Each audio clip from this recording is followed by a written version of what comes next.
तो आज की कहानी ऐसे एलियंस की है जो साइज में बहुत बड़े थे। वो इंसानों को मारकर उनके खून से ऐसे पौधे बना रहे थे जो जहरीले और खतरनाक थे। वो इंसानों को मार रहे थे, हर तरफ तबाही का माहौल था। कहानी के शुरू में हमें एक रे नाम का आदमी दिखाया जाता है। उसकी बीवी ने उसे छोड़ दिया था क्योंकि उसके पास अच्छी नौकरी नहीं थी जिससे वो अपनी बीवी और बच्चों का ख्याल नहीं रख सकता था। रे का बेटा उससे नफरत करता था और उसकी बेटी उसे बहुत प्यार करती थी। अब जब उसकी बीवी उसे छोड़कर जा चुकी थी तो बच्चों का ख्याल अब रे को ही रखना था। घर में बैठा रे का बेटा जब टीवी पर खबर सुनता है कि कई शहरों में तूफान और ज़लज़ले आ रहे हैं, जब रे अपने बच्चों के लिए खाना लेकर आता है तो वहाँ पर उसका बेटा नहीं था। उसकी बेटी उसको बताती है कि भाई गाड़ी लेकर कहीं पर चले गए हैं। रे तो ये सुनकर परेशान सा हो गया था, इसीलिए वो जल्दी से बाहर अपने बेटे को ढूंढने जाता है। रे देखता है हर कोई आसमान को बहुत ही हैरानी से देख रहा था। वहाँ पर शहर के बीचों बीच कोई चीज आकर गिरती है जिससे बहुत सा धुआं उठने लगा था और तेज हवाएं भी चलना शुरू हो जाती हैं। रे भी अपनी बेटी के साथ ये सब कुछ देख रहा था। तभी अचानक से हवाएं रुककर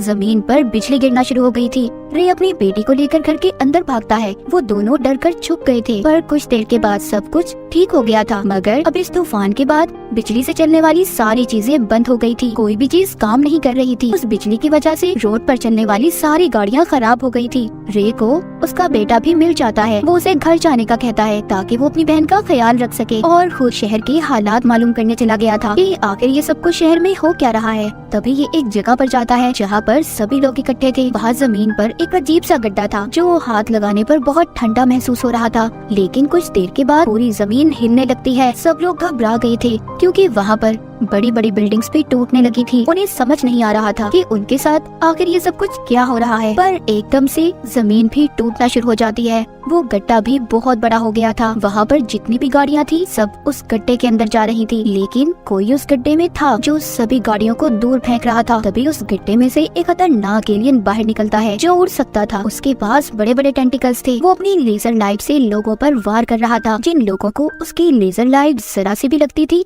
वो इंसान धुएं की तरह हवा में गायब हो रहे थे। चारों तरफ एक अफरा तफरी मच गई थी। सब अपनी जान बचाने के लिए इधर उधर भाग रहे थे। रे तो जैसे तैसे कर अपनी जान बचाकर अपने घर आ गया था। जब उसके बच्चे उसकी ऐसी हालत देखते हैं तो हैरान हो जाते हैं। ये अब जरूरत का सारा सामान लेता है और अपने बच्चों को लेकर घर से निकल गया था। दरअसल रे अपने बच्चों को यहाँ से बचाकर किसी महफूज जगह पर ले जाना चाहता था, इसीलिए वो अपने बच्चों को गाड़ी में बिठाता है। तभी उसका दोस्त भी आ गया था जो साथ चलने का कह रहा था, पर काफी देर हो चुकी थी। वहाँ पर वो बड़ा एलियन आ गया था जो अपनी लेजर लाइट से उसके दोस्त को भी खत्म कर देता है। रे जल्दी से गाड़ी चलाकर अपने बच्चों को अपनी बीवी के घर ले आया था, लेकिन वहाँ पर कोई भी नहीं था। उसकी बीवी अपनी मॉम के घर जा चुकी थी, पर फिर भी रे अपने बच्चों को लेकर यहीं पर रहता है। उनके लिए खाना भी बनाता है, मगर उसके बच्चों को भूख नहीं थी। इसके बाद वो सोने चला गया था। उसने हिफाजत के लिए अपने पास एक गन भी रखी हुई थी, लेकिन कुछ देर के बाद वहाँ पर रे को जोर शोर से आवाजें आने लगी थी। उसके घर में भी आग लग जाती है। रे जल्दी से अपने बच्चों को लेकर स्टोर में चला गया था।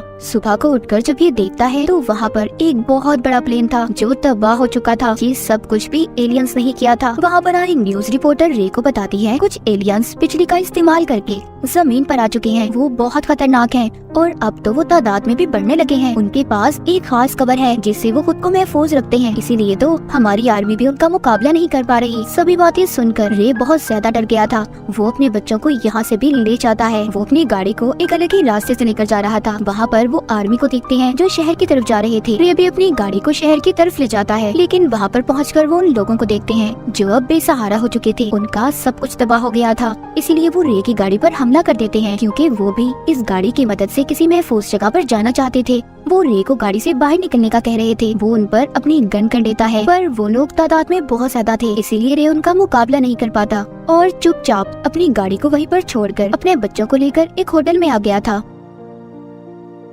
बाहर सभी उसकी गाड़ी के पीछे लड़ रहे थे। सब बहुत ज्यादा डरे हुए थे। अब सब के सब इकट्ठे हो जाते हैं। वो एक बहुत बड़े शिप की मदद से यहाँ से इस शहर से निकलना चाहते थे। रे भी इन लोगों में ही था, पर तभी उसकी बेटी आसमान की तरफ देखती है। वहाँ पर जितने भी परिंदे थे सब एक ही तरफ उड़ रहे थे। इधर भी बहुत बड़े बड़े एलियंस आ गए थे। सभी अपनी जान बचाकर भाग रहे थे। सब के सब शिप में चढ़ गए थे। ये समझ रहे थे कि इनकी जान बच गई, पर एलियंस इनको इतनी आसानी से कहाँ छोड़ने वाले थे। पानी में अजीब सी चमकीली रोशनी होने लगी थी। वो एलियंस पानी में भी आ गए थे। उन्होंने वहाँ पर आकर पूरे शिप को उल्टा दिया था। सभी लोग पानी में गिर गए थे। एलियंस पानी में भी सबको मार रहे थे। रे अपनी बेटी और बेटे को बचाकर एक पहाड़ पर ले जाता है। वो दूर बैठे देखते हैं कि एक भी इंसान उन एलियंस के वार से बच नहीं पाया था। जाते हुए रे तो ये भी देखता है कि आसमान से लोगों के कपड़े गिर रहे थे क्योंकि एलियंस उन्हें अपनी लेजर से धुएं में बदल रहे थे। रे सभी लोगों के साथ उस जगह पर आ जाता है जहाँ पर आर्मी वाले एलियंस का मुकाबला कर रहे थे। चारों तरफ बिजली गिर रही थी। रे का बेटा भी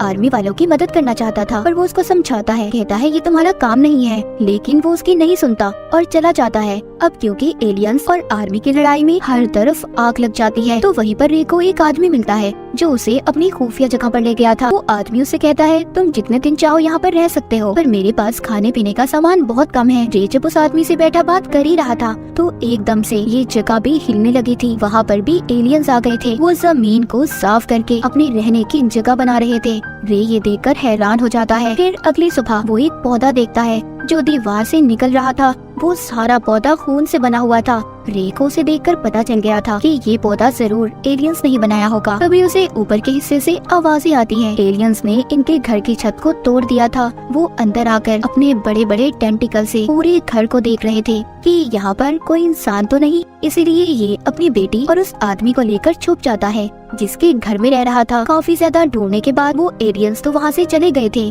पर खतरा अभी टला नहीं था। थोड़ी ही देर बाद वहाँ पर और दूसरे एलियंस आ गए थे जो इंसानों को ढूंढ रहे थे। रे अपनी बेटी को लेकर दोबारा से छुप गया था मगर वो आदमी अब डर जाता है जिसका घर था। वो अपनी गन से उन एलियंस को मारना चाहता था। रे उसे रोकता है, कहता है क्या कर रहे हो तुम, जानते हो ये सबसे बड़ी बेवकूफी होगी तुम्हारी। अगर उन एलियंस को जरा सा भी शक हो गया कि हम यहाँ पर हैं, यहाँ पर कोई इंसान रहता है तो वो इस पूरे घर को तबाह कर देंगे। वो आदमी अब रे के समझाने से रुक तो गया था इसीलिए वो एलियंस भी यहाँ से चले गए थे। सुबह को रे और उसके साथ जो आदमी था वो देखते हैं एलियंस इंसानों को मारकर उनका खून निकाल रहे थे और पौधे पैदा कर रहे थे जिनमें भरी गैस से सारी दुनिया तबाह हो जाएगी। वो आदमी ये सब देखकर डर जाता है। वो जल्दी से अपने घर में ही जमीन को खोदकर रास्ता बनाने लगा था। वो रे की भी बात मानने को तैयार नहीं था क्योंकि रे उसको समझा रहा था। कहता है ऐसे करने से तो बहुत आवाज आएगी, वो एलियंस हमें ढूंढ लेंगे। पर वो आदमी नहीं सुनता। इसीलिए रे अब अपनी बेटी की आंखों पर पट्टी बांधकर उस आदमी को मार देता है क्योंकि बचने का कोई और रास्ता नहीं था। वो उस आदमी को मारकर रात को जब अपनी बेटी के साथ सो रहा था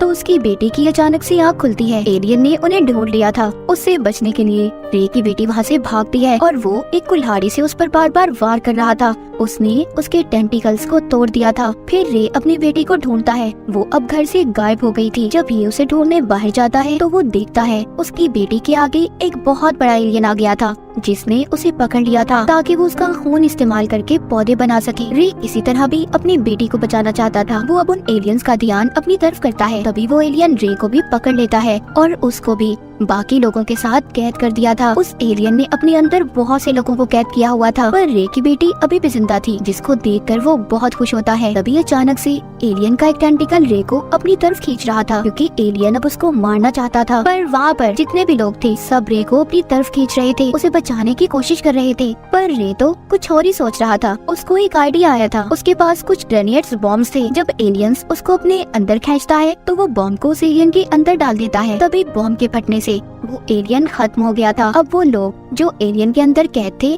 वो भी सभी आजाद हो गए थे। रे बाकी लोगों के साथ मिलकर दूसरे शहर में आ जाता है पर यहाँ पर भी आर्मी के साथ एलियंस की जंग में सब कुछ तबाह हो गया था। तभी रे देखता है जो पौधे एलियंस ने बनाए थे वो भी अब आहिस्ता आहिस्ता खत्म हो रहे थे। आर्मी ने भी बहुत से एलियंस को खत्म कर दिया था। तभी वहाँ पर अचानक से बहुत बड़ा एलियन आ जाता है। सब भागने लगे थे। रे नोटिस करता है कि उस एलियन के ऊपर परिंदे बैठे हुए हैं, यानी कि उसके पास अपनी हिफाजत के लिए कोई कवर ही नहीं था। इसीलिए रे उन आर्मी वालों से एलियन पर हमला करने का कहता है इस पर हमला करो, ये मर जाएगा जल्दी। आर्मी वाले बहुत बड़े बड़े रॉकेट से उस एलियन पर हमला करते हैं जिससे उन्होंने आखिरी एलियन को भी मार दिया था। उस एलियन के तबाह होते ही उसमें से एक अजीब सा क्रिएचर बाहर निकलता है जो जमीन पर आते ही मर गया था। जमीन पर से सभी एलियंस खत्म हो गए थे। जिसके बाद रे अपनी बेटी को लेकर अपनी बीवी के पास आता है। उसकी बीवी अपनी बेटी को देखकर बहुत खुश होती है। रे का बेटा भी वहाँ पर था जो अपने डैड के गले मिलता है। सब लोग बहुत खुश थे और शुक्र करते हैं कि इनकी फैमिली को कुछ भी नहीं हुआ। उन एलियंस ने जो पौधे बनाए थे वो जमीन से अब बिल्कुल खत्म हो चुके थे। और इसी के साथ ये कहानी यहीं पर खत्म हो जाती है।